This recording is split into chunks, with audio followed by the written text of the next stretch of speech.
everybody. I've been away for a fair while, doing both important and unimportant things. Now it's time to get back into the podcasting habit. Somewhat counterintuitively, I'm continuing the podcast, starting a new show. There are a lot of shows I'd like to get to, and this one is another shorter one-season series. I'm working on episodes for Rockford Files, Gravity Falls, and Muppets Mayhem still, so nothing's getting eliminated. I'm just adding one more to the mix. You've already seen the episode title or thumbnail, so let's get into Whiz Kids.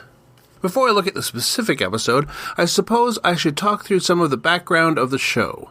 It was created by a team of Philip Daguerre and Bob Shane, who already had a success at CBS beginning the year prior with Simon & Simon. There is some retrospective disagreement about the precise timing of the origin of the series. War Games had released in May of 1983, but Daguerre insists the show was conceived in 1981, as he had considered a computer-centered show would be a great idea after seeing how important computers were already becoming in his role as a television producer. This pilot episode was screened for critics, stations, and advertisers in June of 1983, and it did not go well. There were, of course, well-known hacker incidents in the early 80s, including Kevin Mitnick's hack of NORAD that inspired the aforementioned War Games, and a group of Milwaukee-area hackers known as the 414s. Many who saw the pilot felt that the American kids viewing the show would get ideas about trying out illegal hacking of their own, and tweaks had to be made. There were unspecified minor changes to the pilot that aired, and in all subsequent episodes they wrote in a police lieutenant and a reporter to serve as a, quote, moral compass. Future episodes also included some examples of negative consequences for illegal actions. Daguerre had a goal of maintaining realism, where occasionally they might project a year or two forward in computer capabilities. They would avoid verging into far futuristic science fiction-type plotlines by staffing a technical consultant and a computer analyst who would rein in any plotlines that were not possible. However, they also wanted to be entertaining, rather than getting too deep into the techno-speak. Whiz Kids premiered as part of the fall 1983 CBS season on Wednesday nights at 8, 7 Central and Mountain. It aired opposite The Fall Guy on ABC and Real People on NBC. I know that I saw some of the show, but Real People was a favorite of mine in the early 80s, so there's a chance that we were on NBC instead of CBS some of those nights. It eventually moved to Saturday nights, then was removed from the regular schedule after a few weeks, with the remaining episodes burned off on random Saturdays through early June.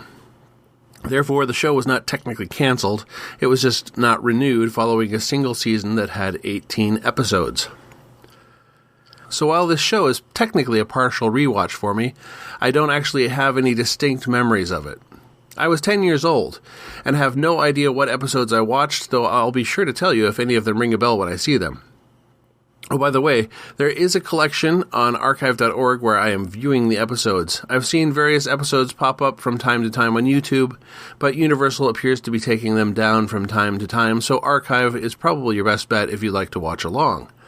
The show was released incomplete on DVD in France, and there's apparently no plan to release anywhere on streaming or physical media anytime in the future. So, let's get into Episode 1, Programmed for Murder, which originally aired Wednesday, October 5th, 1983. A brief summary. A woman enters Sunnydale Convalescent Home, run by NASCorp. It becomes apparent the home is stealing from the elderly infirm patient in their care.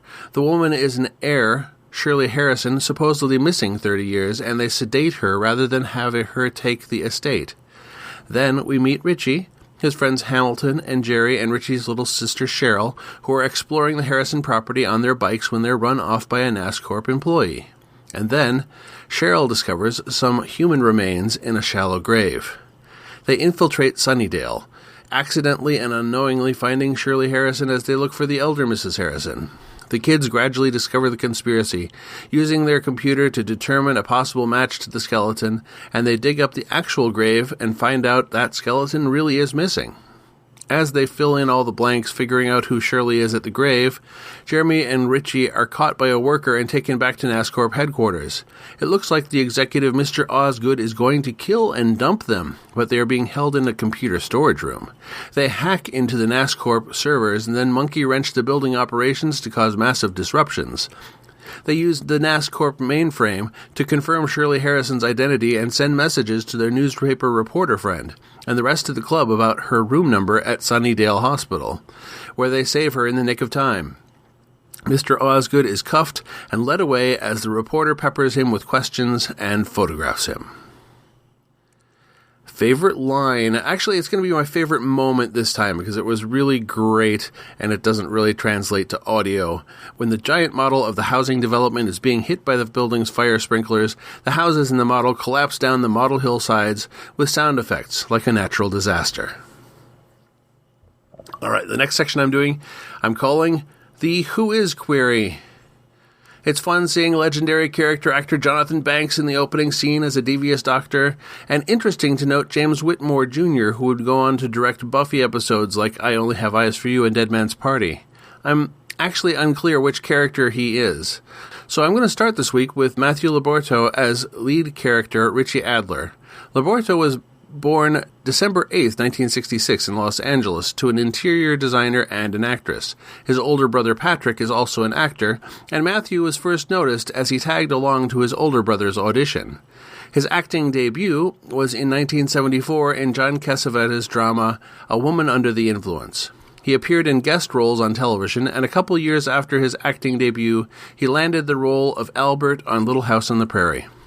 During Little House, he also made 23 appearances on Mary Hartman as Johnny Doe the Wild Child, and in a Saturday morning kids series called The Red Hand Gang. Whiz Kids was his big follow-up after Little House ended. Following Whiz Kids, he starred in Wes Craven's Deadly Friend in 1986 as a computer genius who resurrects a dead girl played by Christy Swanson using an AI microchip. In the late 80s and early 90s, he played a few guest roles in Night Court, Hotel, Paradise, and Silk Stockings before transitioning into voice work. As a voice performer, he's worked on video games, the Studio Ghibli film The Wind Rises, and Yu-Gi-Oh! According to an issue of Softline magazine, he was also named America's Pac-Man champion in 1982 with a score of 1.2 million in a tournament sponsored by People magazine. Next section, I'm calling That Week in Tech. I was having a heck of a time in the newspaper office scenes figuring out what was going on technology-wise. They repeatedly showed a black and white bitmap display like output you would later see on a Macintosh. I tried looking up images and video of real newspaper offices in 1983, but they were all of standard green network terminals for the word processing needs of the reporters. Next, I searched on 1983 computers using a bitmap display. The first candidate was the Apple Lisa, released in January of 1983, but the Lisa was of course an all-in-one unit with display, CPU, and drives all together, and the computers in the LA Gazette newsroom on the show were separate monitors. Then I found the match, the Xerox 8010 Information System, but commonly referred to as the Xerox Star after the primary software for office use. This was the commercial release implementation of the concepts developed in the Xerox Alto.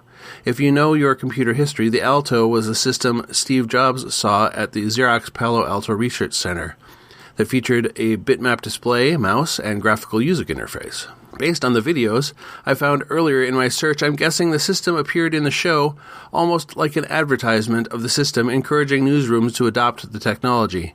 At the very least, it met their goals of being futuristic within the limits of a couple of years into the future. Speaking of technology, the Star used an AMD AM2900 series CPU, I believe running at 7 MHz. It came with an 8-inch floppy drive and choice of hard drive in 10, 29, or 40 megabyte size. Standard configuration came with 384K of memory, but that was expandable to 1.5 megabytes.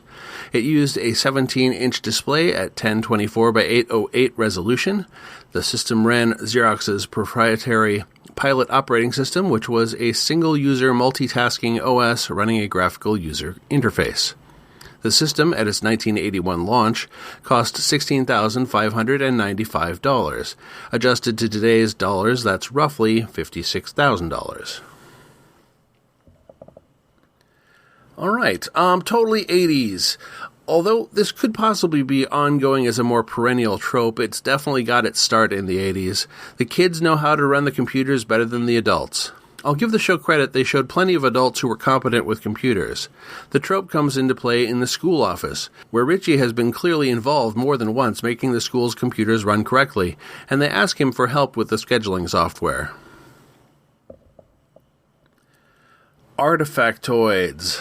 The bus in the background in one scene advertises KJOI-FM 99 Cloud 9 Radio.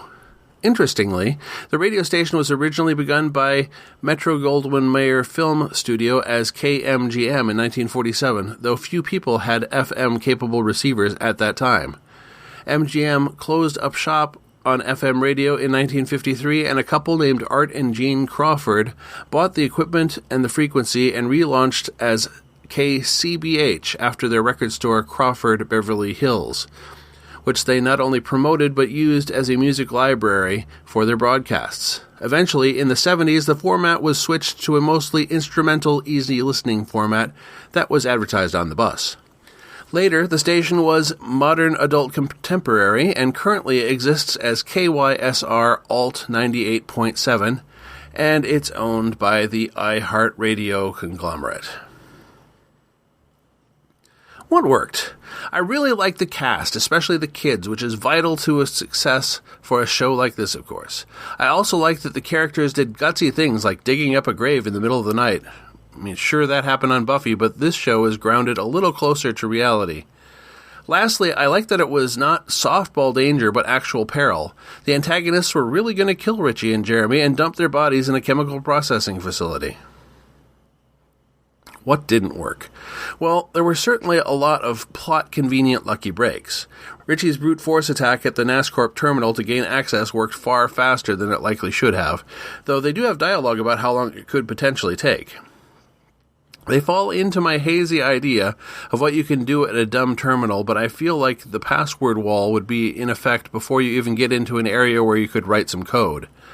I know that even then, making hacking work for a viewing audience required a fair amount of simplifying.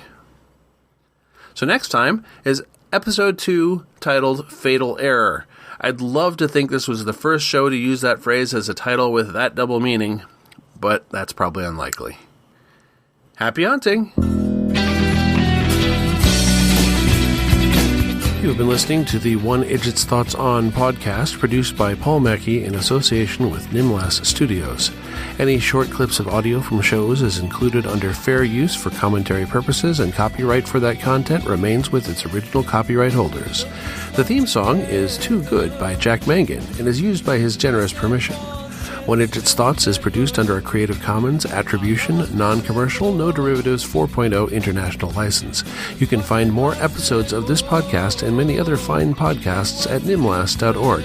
You can contact me by emailing idjitcastpodcast@gmail.com or commenting on episodes at nimlas.org. Let's make our own memories.